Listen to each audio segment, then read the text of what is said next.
Bonjour, bonsoir, j'espère que vous allez bien, que tout se passe bien pour vous. Alors aujourd'hui, comme le titre de la vidéo l'indique, je vais parler de l'époque, notre époque, cette fameuse époque que je trouve pour ma part insupportable, vraiment très insupportable, sur tous les points, à tous les niveaux. Dans le titre, j'ai décrit cette époque comme infernale, et je pense que c'est vraiment le mot approprié, pour décrire cette époque chaotique. Donc cet audio, ce sera un audio assez particulier. Il n'y aura pas véritablement de ligne directrice, si ce n'est que de dépeindre, on va dire, une petite fresque de cette ère chaotique et ténébreuse, sans pour cela faire un grand exposé avec analyse politique très poussée et profonde. Non, ce sera sans doute plus léger, quoique.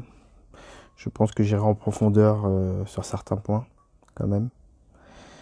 Mais bon, disons que ce sera un audio beaucoup plus freestyle qu'à l'accoutumée. Alors, depuis ma dernière vidéo, qui était une analyse sur l'affaire George Floyd et toute cette vague progressiste et antiraciste, j'ai eu, comme qui dirait, une sorte de ras-le-bol, un trop-plein. C'est-à-dire que j'étais terriblement fatigué, donc j'ai dû me retirer un petit moment, hein, pas très longtemps. Mais je dirais que plus le temps passe et plus je prends conscience qu'il n'y a plus rien à faire, quoi.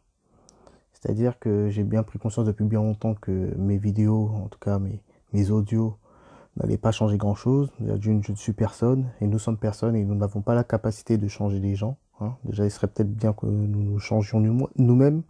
Je pense que c'est le premier combat.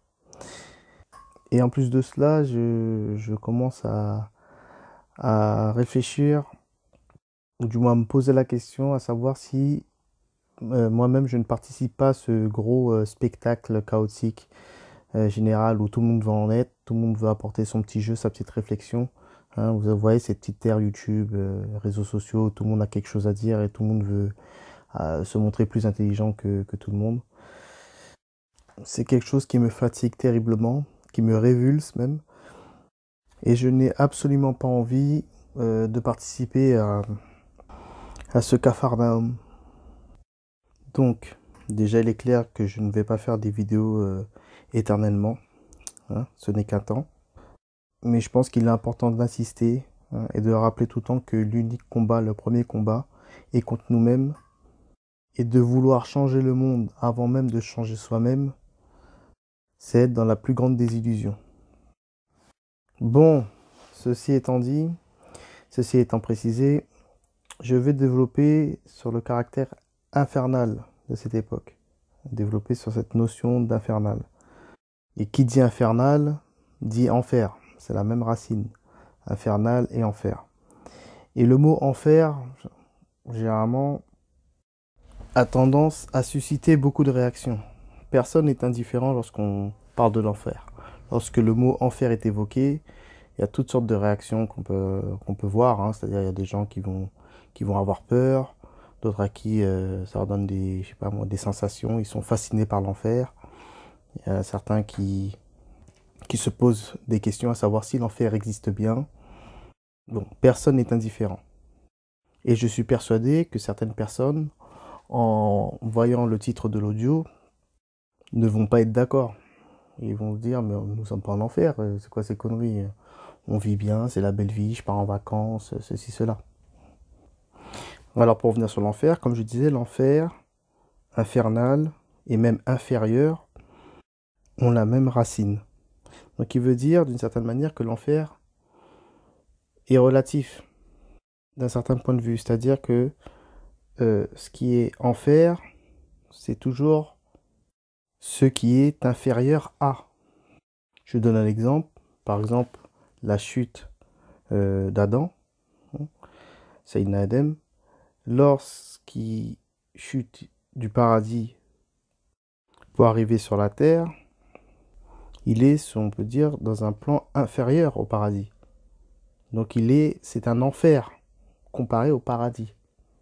Il a à ce moment-là quitté le monde de l'unité, du un, où tout converge vers un seul point, hein, où il n'y a que Dieu, pour chuter dans un monde inférieur où à ce moment-là, la multiplicité apparaît. Tout est sous forme de dualité, c'est le monde du démiurge, où le bien, le mal est dissocié, etc., etc. Donc il est à ce moment-là dans un monde inférieur. Donc c'est un enfer comparé au paradis. D'ailleurs, en islam, on l'explique très bien, comme quoi il y a différents stades en enfer, comme il y a différents stades au paradis. C'est ce que aussi Dante, le chrétien, développe dans sa trilogie La Divine Comédie, où il décrit l'enfer avec le talent qu'il sien, hein. Il décrit sous forme de prose, de rimes, c'est rythmé, bon. Et il décrit l'enfer sous forme de cercle, de spirale. Et plus on descend dans les spirales euh, de l'enfer, et plus nous descendons dans un enfer beaucoup plus de beaucoup plus infernal que les cercles supérieurs. Les cercles supérieurs de l'enfer, hein, j'entends. Bon, oui, après, il y a beaucoup de choses à dire, effectivement, parce qu'il place le prophète sallam dans un de ces cercles de l'enfer. Bon, bref, c'est un autre sujet. Toujours est-il que, voilà, il faut bien comprendre que lorsqu'on parle d'enfer, c'est toujours ce qui est inférieur à, encore une fois. Et que même dans l'enfer, il y a différents stades, différents niveaux. Donc, ce qui est enfer pour certains n'est pas enfer pour d'autres. Je me rappelle qu'une fois, un ancien, non, c'est pas péjoratif hein, quand je dis ça, pas du tout, loin de là, m'avait dit de vive voix au téléphone, tu sais Daoud, Dieu est miséricordieux et tu te contenteras, on parlera à moi, de la place que tu auras. Et les gens aussi se contenteront de la place qu'ils auront. Et c'est une phrase sur laquelle il faut méditer, c'est très vrai. C'est-à-dire qu'en fait, les gens se complaisent dans la place qui est la leur. Donc, il n'y a pas à se fatiguer plus que ça à vouloir les convaincre de sortir d'un monde auquel ils ont clairement leur place et qu'ils ne veulent céder pour rien au monde. Et je pense qu'il faut bien intégrer ça. C'est à méditer et je pense qu'il faut bien le comprendre, cette chose-là. Maintenant, effectivement, si nous nous plaçons d'un point de vue traditionnel, nous sommes en fin des temps, hein. Nous sommes dans le Kali Yuga, comme le disaient les hindous, un mot que j'ai répété maintes et maintes fois dans mes audios. Donc nous sommes dans le dernier âge de notre humanité. Nous sommes à la fin d'un cycle. Nous sommes à l'état de pourrissement, de décomposition, de putréfaction, de tout ce qu'on veut, hein. État de pourrissement, bon, etc., etc. Nous sommes à la fin des fins. Nous sommes dans l'âge sombre. Sombre dans le sens éloigné de la lumière divine. Et il y a un passage, effectivement, du pôle essentiel au pôle substantiel. En fin des temps, nous sommes dans la pure substantialité. Et avons perdu de vue, excusez-moi, tout ce qui a trait euh, à l'essence, quoi. À tout ce qui renvoie à l'essence, tout ce qui est d'ordre qualitatif, essentiel, euh, céleste, l'ordre de l'esprit, etc. Et nous sommes plongés maintenant dans tout ce qui a d'ordre substantiel, c'est-à-dire de l'ordre quantitatif, au détriment du qualitatif, d'ordre matière au détriment de l'esprit, de l'ordre du féminin au détriment du masculin. D'ailleurs, je reprécise que masculin et féminin ne doivent pas être identifiés à homme et femme, hein. Il y a des petites nuances à faire, même s'il y a beaucoup, beaucoup, bien évidemment, de points communs. Je vous renvoie à un de mes audios qui avait pour titre Le règne du féminin et règne substantiel. Bon, tout ça pour dire que non seulement nous sommes dans le monde de la dualité, hein, dans le monde démiurgique, nous sommes dans Dunya, quoi, le monde d'ici-bas, mais en plus de cela, dans ce monde de dualité, hein, nous sommes plongés à l'heure actuelle dans la pure substantialité. Donc, effectivement, pour une personne humaniste, individualiste, qui a une vision purement mondaine des choses, et qui, excusez-moi, est un jouisseur sur pattes, qui a pour unique but de faire plaisir à son ventre et à son bas-ventre, qui est dans l'exaltation du moi, qui veut toujours faire valoir son vulgaire je, sa personnalité, enfin pardon, ce mot n'est pas approprié, son individualité, et qui est à la merci de ses désirs égotiques, Donc pour le coup qui est dans la pure agitation, car une âme qui n'est pas centrée sur l'unité, enfin sur Dieu, est continuellement dans l'agitation, et bien cette personne en question, aujourd'hui, dans ce Kali Yuga, et ben elle est en plein paradis. Elle est dans le pur bonheur. Hein. Car tout ce qui entoure cet individu le conforte dans sa position et le maintient dans cet état.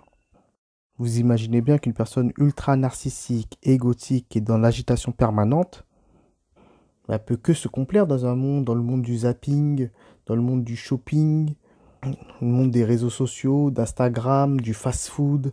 Hein, tout est en quantité, on mange vite, on jette, on mène des vies de porc en quelque sorte. Il y a Uber Eats, on bouge plus, on se laisse grossir. Coca, site de rencontre mythique, je sais pas quoi, pot de glace devant Netflix, selfie, photos sur tous les angles. En bref, le règne du moi, de l'ego, de l'orgueil, du je fais ce que je veux, de l'humanisme en quelque sorte. Bref, un monde où on a clairement déclaré la guerre à Dieu. Donc oui, cette vie de porc, comme j'ai pu la décrire, est un paradis pour certains. Et je dis ça sans méchanceté. Hein. C'est une époque purement individualiste où l'intellect, hein, qui renvoie à la spiritualité, n'est pas pris en compte du tout, est oublié. Au même titre que la vérité d'ailleurs. On peut mettre la vérité et l'intellect ensemble. Car l'intellect, c'est se battre pour la vérité. Vu que l'intellect renvoie à la spiritualité, la vérité renvoie à Dieu, hein, El-Haq. Donc une personne qui se bat pour la vérité est en pleine spiritualité, est en vérité, vit en vérité. Mais aujourd'hui, non. Lorsqu'une personne s'exprime, elle s'exprime toujours sur le prisme individuel. En fonction soit de sa classe sociale, soit de sa race, soit de son sexe, de son genre, soit... D'ailleurs, aujourd'hui, il est très difficile d'échanger avec les gens. Vraiment très difficile. Hein. Affirmer déjà des choses, ça déstabilise beaucoup de personnes. Car les gens n'affirment rien. Ils sont toujours à la merci de leur individualité, de leur parti pris individuel, au détriment de la vérité toujours. Il y a un adage assez connu qui dit que l'homme a une parole. Oui, l'homme a une parole. Mais il faut bien comprendre cette expression quand on dit l'homme a une parole. Lorsqu'on dit qu'un homme a une parole, la parole qu'il va prononcer n'est que la parole de Dieu. Il ne va pas parler, ou du moins l'homme ne doit pas parler en fonction de son ressenti, de son parti pris individuel. Jamais. S'il ouvre, c'est uniquement pour dire la vérité, qui renvoie à Dieu encore une fois, même dans les domaines les plus contingents, les plus futiles. On n'ouvre pas sa bouche pour ouvrir sa bouche, ou pour se mettre en avant, ou pour faire valoir son petit jeu, ou pour briller. Donc lorsqu'on ouvre sa bouche, on l'ouvre pour affirmer une vérité. Mais on doit toujours être dans une démarche de sincérité. Hein. C'est-à-dire que si on ouvre sa bouche hein, en prétendant détenir une vérité, on l'évoque, et puis que notre interlocuteur nous apporte une contradiction qui démontre par A plus B que nous avons tort, nous devons nous soumettre à la vérité, hein, et non pas à la personne qui l'a dite. Mais pour cela, il faut aussi que l'interlocuteur en question ne parle pas non plus sous le prisme de son individualité à lui. Il est là tout le problème. C'est pour cela que je vous répète encore une fois que parler, échanger avec des gens aujourd'hui, c'est très très très compliqué. Une simple conversation, même les conversations les plus légères, les plus futiles, les plus contingentes qui soient, il y a une sorte de compétition qui va s'installer à un certain niveau. Dans une conversation à deux, il y a toujours un qui va vouloir essayer de prendre l'ascendant sur l'autre, ou essayer de le battre, on va dire, de le mettre à mal dialectiquement. Ou... Il y aura toujours ce truc-là. Ou bien sinon, vous aurez affaire à une personne qui acquiesce tous vos propos, mais pour pas montrer son approbation, elle va apporter une nuance à votre propos pour s'approprier le propos que vous venez de tenir, cette vérité, pour qu'elle ait le sentiment de se dire « Ah, c'est ma vérité, c'est moi qui ai gagné cet échange. » C'est catastrophique. Et dans une société comme la nôtre, dans une époque comme la nôtre, pour parler plus précisément, hein, dans cette époque où c'est l'individualisme qui règne, c'est-à-dire il n'y a que des petits égos sur pattes, hein, il y a plein de petites personnes qui inconsciemment se prennent pour des divinités, hein, qui pensent être des vérités mais d'un point de vue purement individuel, hein, j'entends, et qui sont dans le qu'en dira-t-on permanent. Il y a, comme qui dirait, un contrat tacite entre toutes ces individualités. C'est-à-dire il y a pour but de jamais froisser l'autre. Car en fait, chacun a peur, hein, d'avoir affaire à un interlocuteur qui démystifie littéralement tous leurs vieux paradigmes égotiques. Parce que c'est ça leur phobie, hein. C'est de mettre à mal leur vieux monde euh, tout pourri, tout préfabriqué, d'un narcissisme extraordinaire et qui est l'unique moteur de leur vie de tous les jours. Donc lorsque vous faites l'effort de tenir une discussion en essayant de toutes vos forces de vous défaire de votre parti pris individuel et que vous affirmez une vérité, et très souvent cette vérité en question déstabilise leur petit confort, c'est là que vous allez avoir toutes sortes de réactions. Il y a des gens soit qui vont vous fuir, qui vont avoir peur, d'autres qui vont se crisper, d'autres qui vont vous haïr, qui vont dire mais pour qui il se prend pour qui celui-là, il se croit supérieur alors que pas du tout. Mais c'est que tout simplement votre démarche est à l'opposé de la leur. Et c'est pour cela que dans une conversation à plusieurs, il y aura toujours un petit malin qui va essayer d'apporter de la relativité, quoi. Tout est relatif, il va essayer d'apporter de la nuance. Pourquoi? Parce que vous affirmez les choses. Dans notre ère, chacun a sa vérité. Et la vérité avec un grand V, on n'en a strictement rien à cirer. Donc oui, vous aurez affaire par moments à des phrases du genre oui, mais c'est toi qui vois les choses comme ça. Vous voyez, ce genre de phrases plates et lisses. Parce que cette personne en question pense que vous parlez, vous aussi, d'un point de vue individuel, alors que pas du tout. Vous faites l'effort de dire les choses pour ce qu'elles sont, point barre. Ou les phrases, ou les adages même du style, ah oui, mais chacun ses goûts, ouais, les goûts et les couleurs. Bref. D'ailleurs, ça permet de rajouter quelque chose sur les échanges. Les débats ne devraient pas exister. Un débat n'a pas lieu d'être, ça n'existe pas un débat normalement. Le toi contre moi ne doit pas exister. Normalement, c'est toi et moi pour la vérité. Et dès que la vérité est dite, les deux personnes doivent se soumettre à cette vérité. Mais le toi contre moi, hein, les battles ridicules, hein, les vieux sophistes à deux balles, ça n'a jamais lieu d'être. Mais encore une fois, tout cela témoigne aussi au manque cruel de virilité de notre époque, hein. Virilité sous tous les points, hein. J'avais parlé de la vérité dans mon audio précédent. La vérité, la vraie vérité renvoie à la maîtrise de l'ego, hein, de l'âme, hein, et non pas à une personne qui pousse du 160 en développé couché avec une grande barbe et qui a des cicatrices sur le crâne. Mais lorsqu'on parle de virilité, c'est une personne qui est soumise à la vérité, hein, et qui est même en vérité. C'est pour ça qu'on renvoie toujours très souvent la virilité à l'homme, parce que ça relève du pôle masculin, du pôle essentiel. Donc il faut bien comprendre par là que c'est pour ça que je fais une distinction aussi avec masculin, entre masculin et l'homme et le féminin et la femme, car encore une fois, l'homme n'est pas purement essentiel, hein, et la femme n'est pas purement substantielle, hein, car on voit encore une fois au symbole du yin et du yang, bon, symbole taoïste connu avec une partie blanche, une partie noire, avec un petit point noir dans la partie blanche, un petit point blanc dans la partie noire, hein, qui est la complémentarité parfaite. Donc il faut bien comprendre par là qu'une femme qui est en maîtrise totale de son ego, qui était réalisée spirituellement, hein, on va faire court, est une femme virile.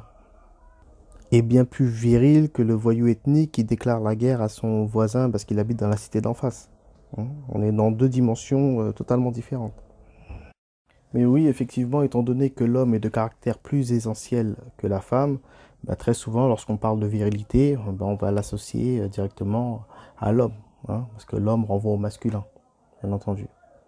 Ce qui veut dire par là que l'homme, de par sa nature, a plus de facilité à maîtriser son ego que la femme.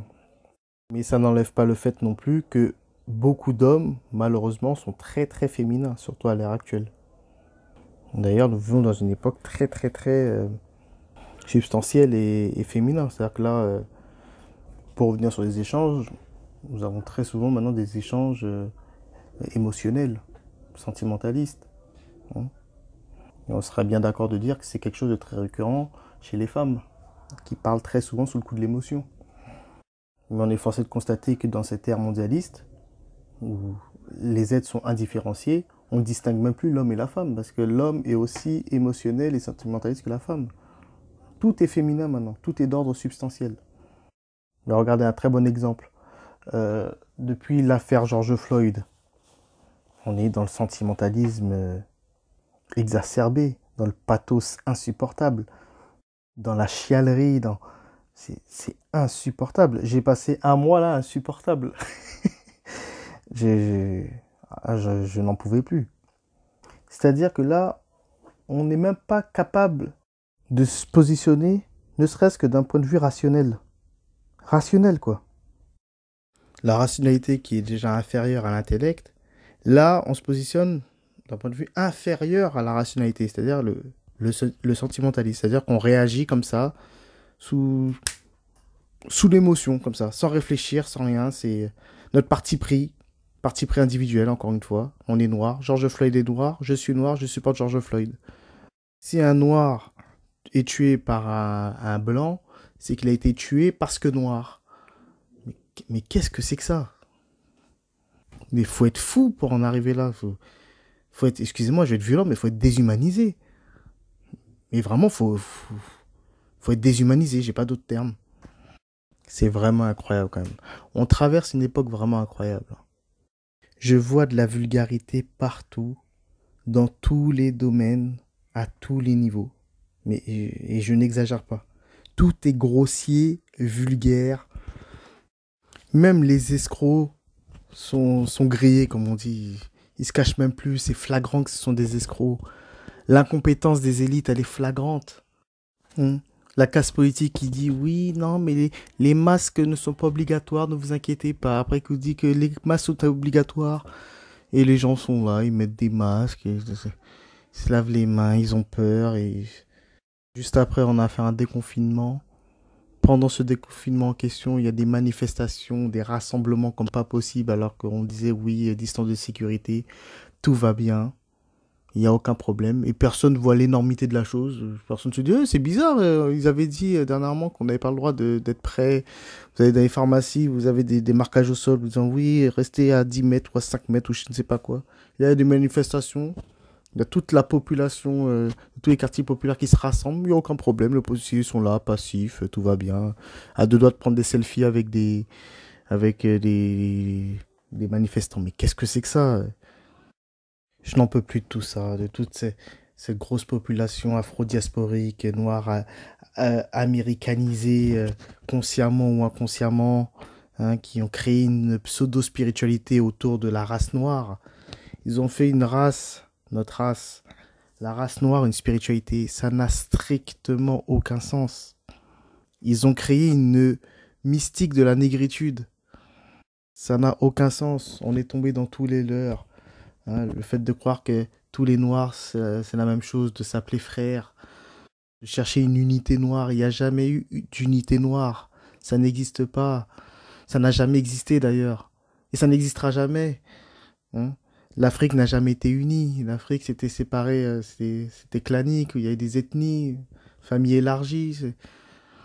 Même ces histoires-là, ces fantasmes politiques-là de panafricanisme, tout ça, c'est d'utopie totale. Ça n'a strictement aucun sens. Et c'est même insultant pour le peuple noir de faire croire que le noir, tout noir est pareil. Je sais pas si vous voyez l'insulte. Et encore une fois, une unité ne peut se fonder uniquement sur un socle traditionnel. C'est tout. La race noire n'est pas un critère assez fort pour fonder une unité, une communauté. Ça n'a pas de sens.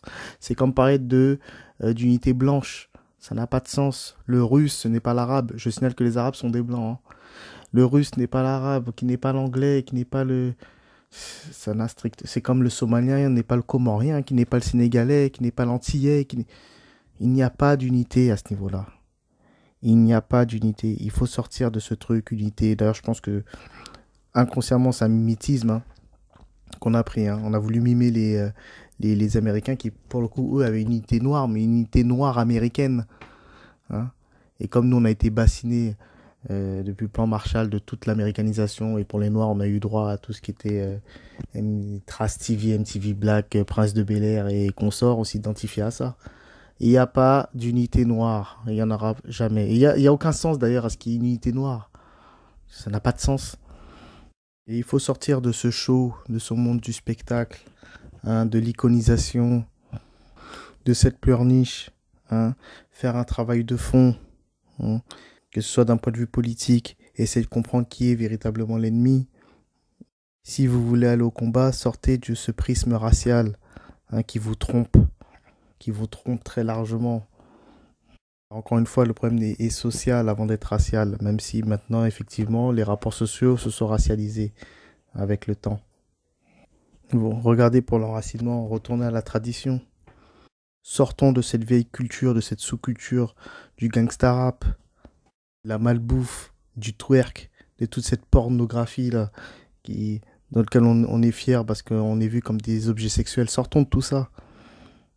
Sortons de cette instrumentalisation malsaine de cette élite qui instrumentalise les Noirs, d'ailleurs qui négrifie toute la culture française pour faire venir tous les peuples du Sud afin d'avancer encore un peu plus dans ce projet mondialiste, quitte à vider le continent africain de tout, pour le coup, de tout le peuple noir, de créer des nouveaux déracinés. Hein. Faisons le chemin inverse. Battons-nous pour une rémigration. Retournons à la tradition, une tradition effective, j'entends. Hein. Ne retournez pas vers une tradition dont l'esprit n'est plus. Hein. Lorsqu'on retourne vers une tradition, on retourne vers l'esprit et non pas vers le corps. Hein. Si on retourne vers le corps, c'est un corps qui a encore un lien avec l'esprit. Si le corps n'est que corps, c'est aller vers un cadavre. Car l'unique but de notre vie, c'est Dieu. C'est retourner à Dieu. Hein. C'est pas retourner à notre couleur de peau, ça n'a aucun sens. La couleur noire fait partie de notre identité, mais ce n'est pas une fin en soi. Ce n'est pas un projet politique non plus. Éloignons-nous également du protestantisme, qui n'est rien d'autre que du matérialisme religieux. On peut dire que c'est la spiritualité du système, le protestantisme. Hein. Alors je dis ça sans tacler, bien sûr, à tout mon entourage qui est protestant, parce que je suis antillais et les antillais sont très très très protestants. Hein. Il y a beaucoup d'évangélistes, de pentecôtistes, d'adventistes, de témoins de Jéhovah, tout ce qu'on veut. Il faut sortir de tout ça. Retournons à l'orthodoxie traditionnelle. Hein. Qui dit protestantisme dit on protestait l'orthodoxie. Donc on est hétérodoxe, on est à côté de la tradition. Ça n'est que du sentimentalisme avec une teinte spirituelle, avec une prétention spirituelle. Hein. Mais c'est beaucoup plus moral qu'autre chose. Il n'y a pas volonté à se défaire de ce bas monde et à s'affranchir de son individualité. Pas du tout, loin de là. Et vous remarquerez que tous les protestants, d'ailleurs de toutes les religions, hein, même si le protestantisme, on identifie automatiquement à la chrétienté, hein, parce que le protestantisme, c'est partie de la sphère chrétienne. Il y a du protestantisme aussi chez les musulmans. Hein. Tout ce qui est les salafistes, les wahhabis, c'est du protestantisme. C'est du protestantisme. Ce sont des gens qui sont opposés à la tradition islamique sunnite, tout simplement. Et tous les protestants, qu'ils soient musulmans, qu'ils soient wahhabis, salafistes, ou de la Nation of Islam, ou tout ce qu'on veut, ou chez les chrétiens, les évangélistes, et les témoins de Jéhovah et tout, ils sont ultra prosélytes. Ultra condescendants, consciemment ou inconsciemment. Hein.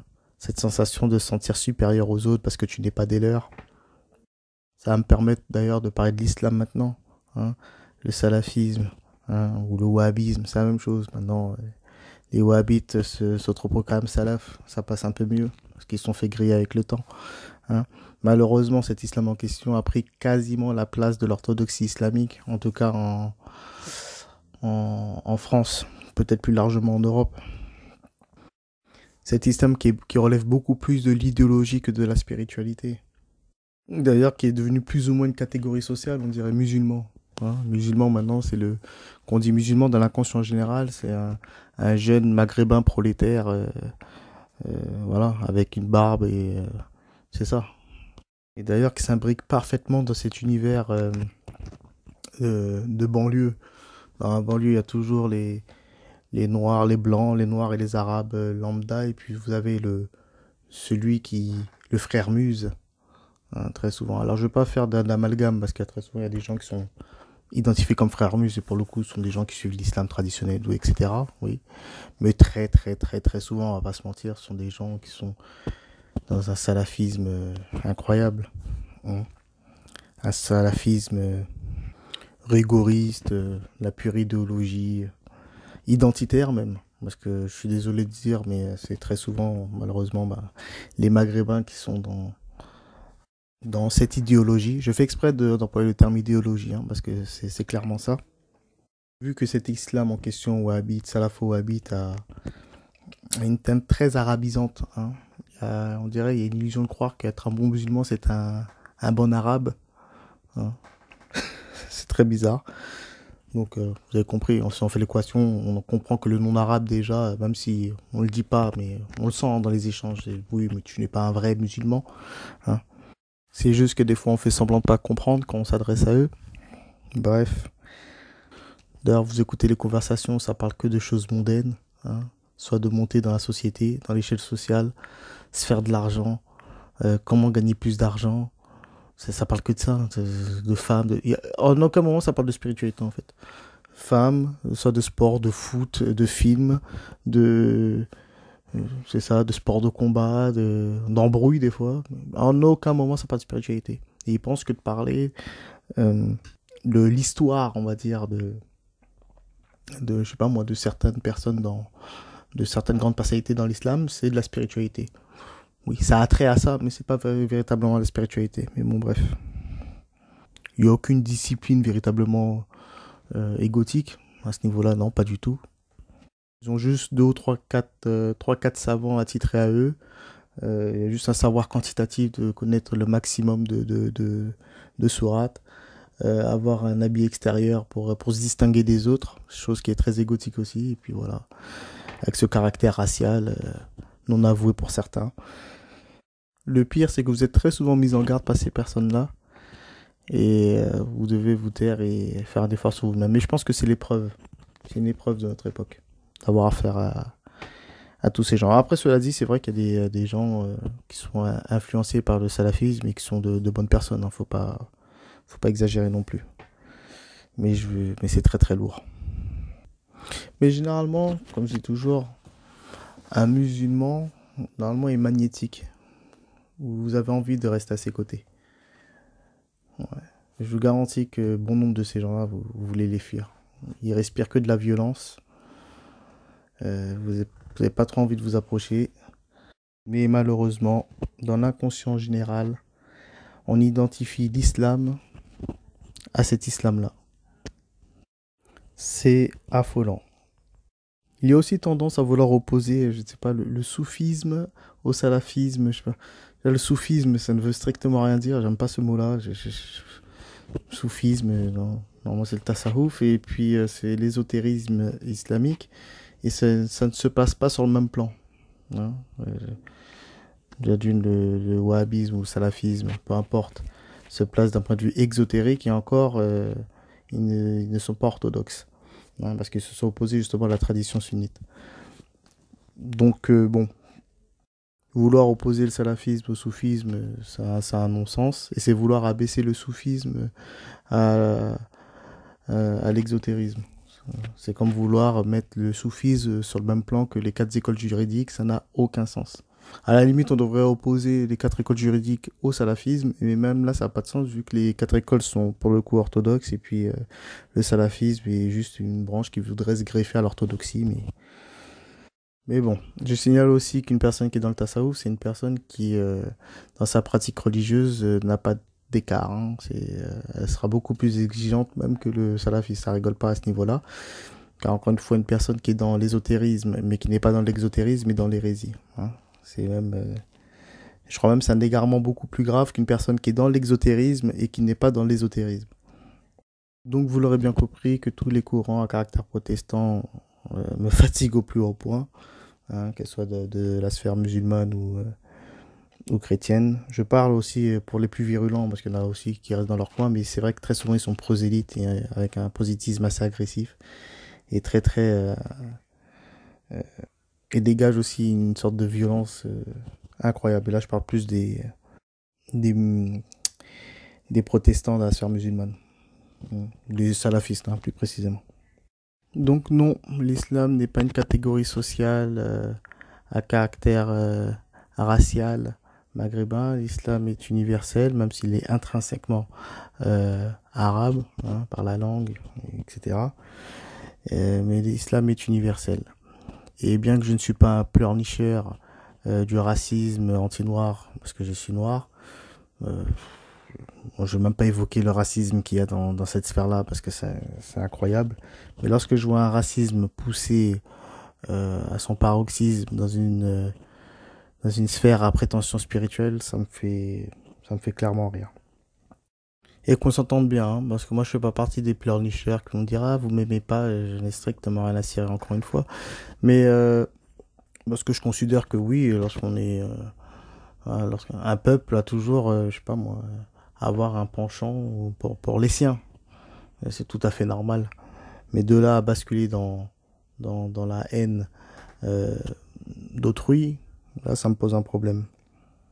Et au-delà de la haine, parce que c'est des mots un peu pompeux qui me fatiguent lorsqu'on parle de haine à toutes les sauces, la haine, euh, le sentiment de supériorité, parce que c'est ça le racisme, hein, ben, il se fait clairement sentir chez certains. Hein. Lorsqu'on me demande, lorsqu'on sait que je suis musulman, qu'on me demande automatiquement si je me suis marié avec une Algérienne ou une Marocaine, je vois ça comme du racisme. Les gens vont me dire, oh, t'es parano, t'abuses, mais c'est du racisme. Sous-entendu que tu peux pas te mettre avec une femme noire, quoi. Tu peux que te mettre, t'es un musulman, déjà tu fais partie des arabes en quelque sorte, hein, je parle des plus abrutis, hein. Et puis tu peux pas te mettre avec une femme noire c'est, voilà, c'est en dessous quoi, c'est une sous-race. Et je l'entends comme ça. Après, je vais être honnête, je peux pas trop en leur vouloir que lorsque je vois beaucoup de noirs courir derrière les maghrébines et délaisser leurs sœurs. D'un côté, c'est un peu normal qu'automatiquement ils me demandent si je suis avec une Algérienne ou une Marocaine ou une Tunisienne. Mais il est vrai que j'ai déjà vu de mes propres yeux ce genre de racisme hypocrite, très subtil et sournois du maghrébin qui traîne avec son pote noir et qui est très souvent un noir issu de l'Afrique de l'Ouest et qui est fier de dire qu'il s'est marié avec une Algérienne ou une façon de dire ah il s'est mis avec la race des vainqueurs quoi. Bref, le protestantisme et toutes les religiosités du système me fatiguent au plus haut point. Même les nouvelles petites religions, même si elles se proclament pas religion, hein, comme le développement personnel, qui me fatigue comme pas possible, qui n'est qu'un mimétisme des traditions, mais d'un point de vue très très très profane. Il y a une sorte de syncrétisme à un certain niveau aussi, où on va piocher certains enseignements traditionnels et on met ça à la sauce matérialiste. Hein. Et essayer de devenir indispensable, comment être un leader. Hein. C'est ça les principes. Hein, enfin, c'est ça le but recherché au final de compte. Hein, du développement personnel. Comment être un mâle alpha, comment être heureux, comment avoir confiance en soi, comment être stoïque. C'est une parodie de la tradition pour faire de vous vraiment le- un, un ego sur pattes, quoi. C'est clairement au rebours de ce qu'une tradition peut attendre de vous. Donc c'est vraiment une voie de perdition. Et cela dit, j'ai envie de dire, tous les courants, en fait, on va faire clair. On va faire clair, ça va être clair et simple. Toutes les personnes qui n'aspirent pas à rentrer vraiment dans un ésotérisme, je veux dire, elles seront condamnées à être dans le domaine individuel. Elles peuvent pas se défaire de ça. Donc c'est pour ça que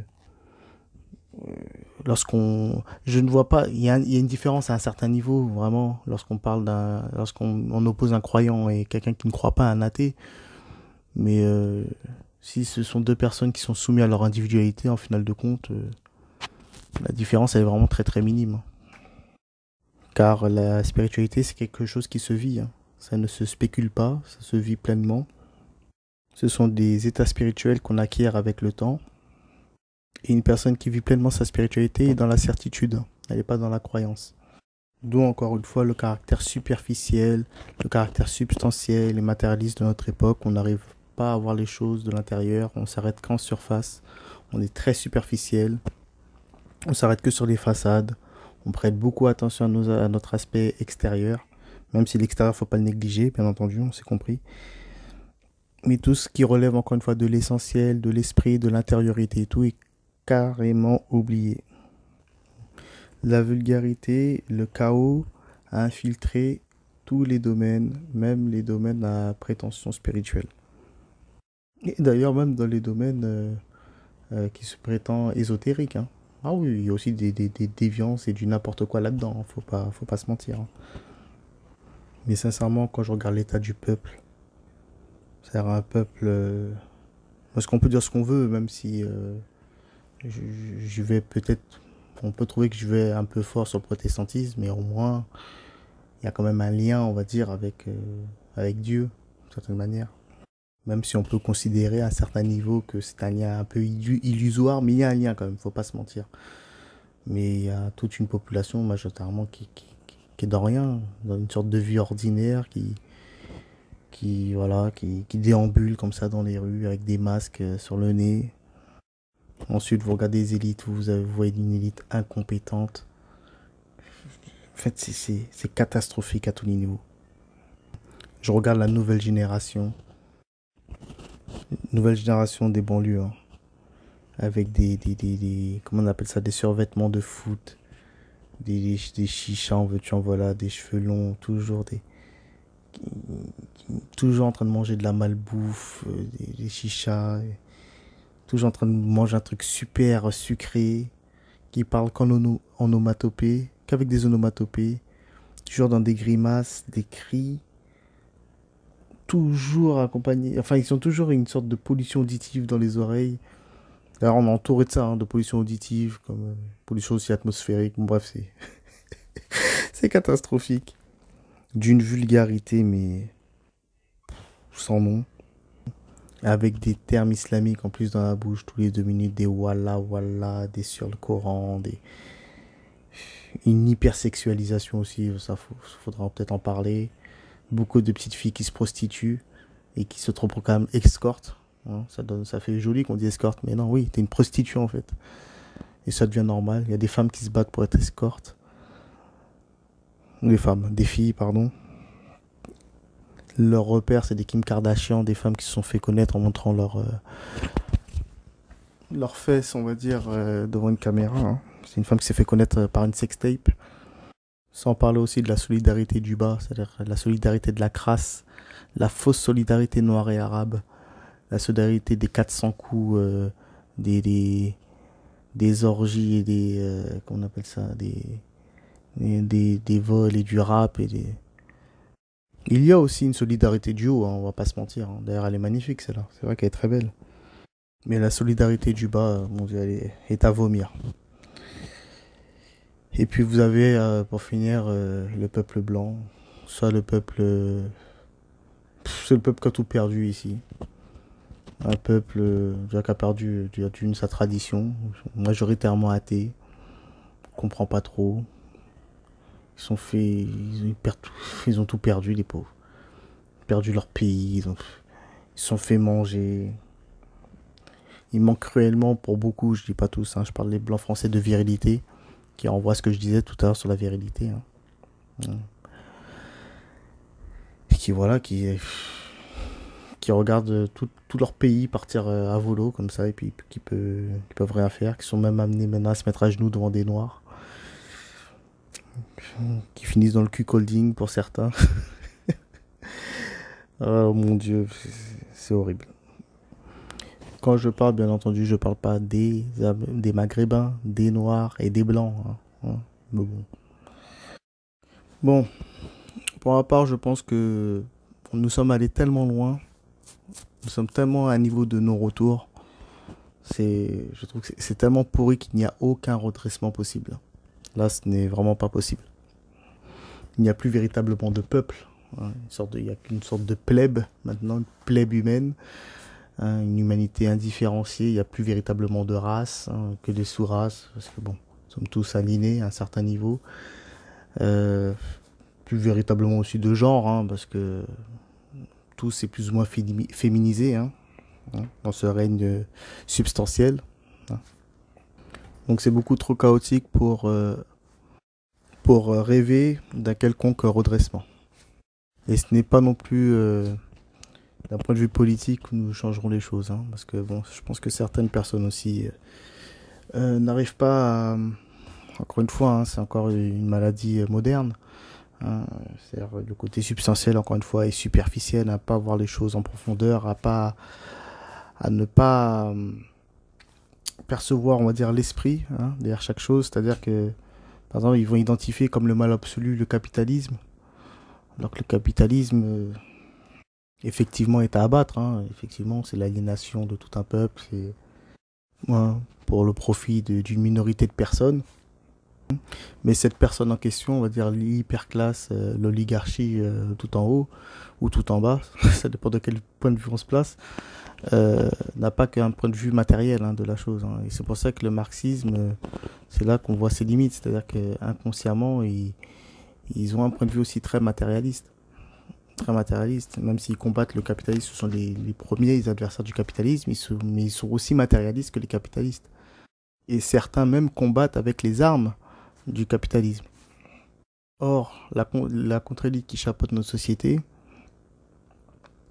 est anti-traditionnelle avant d'être capitaliste. On va dire c'est le projet politique, le capitalisme. Donc, mais c'est au point de vue c'est sur la tradition qu'il faut les avoir, tout simplement. Si tout un peuple retourne à l'enracinement et à la tradition, hein, à l'orthodoxie, bref, à la spiritualité, le capitalisme chute instantanément. Et c'est pour ça que toutes les religions depuis X temps ont été attaquées, hein, diabolisées et stigmatisées. Il ne faut pas les prendre pour des abrutis, les gens qui sont en haut. Ils ont bien compris qu'il y a quelque chose au-delà de la matière. Mais eux, pour le coup, ont volonté de maintenir le peuple dans la matière et dans l'ego, dans l'individualité. Car étant tout en haut, c'est eux qui maîtrisent, qui manipulent, enfin du moins qui croient, manipuler cette matière en question. Ce sont juste des ultramondains, mais qui ont misé sur l'ici-bas à 100%. Et qui ont rejeté l'au-delà. Et sachez qu'il est dit qu'il y a des personnes qui n'auront ni le monde ici-bas, ni l'au-delà. Donc, pour ma part, je n'inciterai personne à la débauche. Loin de là, loin de là. Mais ne soyez pas non plus les dindons de la farce. Bon, sur ce, je ne vais pas rester plus longtemps. Hein. Je pense que j'ai suffisamment parlé, même si je suis allé un peu dans tous les sens. Mais bon, c'est un ras-le-bol général que j'ai voulu partager avec vous. Alors, encore une fois, retournez à la tradition. Hein. Cherchez la vérité le plus sincèrement possible. Cherchons-la à notre niveau. Il est dit aussi qu'une personne réalisée de son vivant, c'est une personne délivrée de son individualité, hein, qui s'est réalisée spirituellement, ne voit que beauté autour de lui. Hein, il est dans la béatitude absolue. Une personne qui voit encore l'enfer et qui voit que les choses mauvaises, ça témoigne de son état spirituel. Donc ça peut vous donner un peu une idée de mon état spirituel. Les personnes qui me rétorqueront, oui, mais moi aussi je vois les choses pareilles, pour moi tout est beauté, mais qui n'est dans aucune orthodoxie, dans aucune tradition, qui n'est pas auprès d'un maître spirituel, hein, parce que ça aussi il faut le dire, et qui vous balance ce genre de phrase-là, non, c'est que toi tu te complais en enfer, c'est deux choses différentes. Bon, sur ce, je ne vais pas rester plus longtemps, prenez soin de vous et de vos familles. Retournez à la tradition, j'insiste encore, retournons à la tradition. Paix sur vous tous, ciao.